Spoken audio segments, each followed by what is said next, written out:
Welcome to Bala cars. இப்போ நீங்கள் பார்க்க போகிற கார் பார்த்தீங்கன்னா மாருதிக்குள்ள ஈக்கோ அப்படிங்கிற காரை பற்றி தான் பார்க்க போகிறோம். வாங்க வீடியோக்குள்ளே போகலாம். இந்த கார் பார்த்தீங்கன்னா மாருதிக்குள்ள ஈக்கோ மாடல் பார்த்தீங்கன்னா 2010 மாடல். ஓனர் பார்த்தீங்கன்னா 2 ஓனர் இருக்காங்க. இது ஒரு பெட்ரோல் வண்டி தான், நோ ரீப்ளேஸ்மெண்ட் இல்லாத வண்டி தான். கிலோமீட்டர் பார்த்தீங்கன்னா 65,000 கிலோமீட்டர் தான் ரன்னிங் ஆகிருக்கு. வண்டிக்கு ஏசி வந்துடும் இருக்காங்க.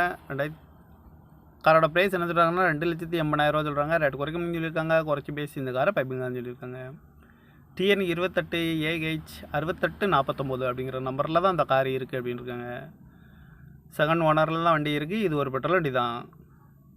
65,000 கிலோமீட்டர் தான் ரன்னிங் ஆகிருக்கு. இந்த காரோட ப்ரைஸ் என்ன சொல்கிறாங்கன்னா 2,80,000 சொல்கிறாங்க. ரேட்டு குறைக்க சொல்லியிருக்காங்க. குறைச்சி பேசி இந்த கார் பைப்பிங் தான் சொல்லியிருக்காங்க. இந்த மாதிரி கார் வீடியோக்கெல்லாம் பாலா கார் சேனலில் சப்ஸ்கிரைப் பண்ணிச்சுக்கோங்க. தேங்க்யூ ஃபார் வாட்சிங்.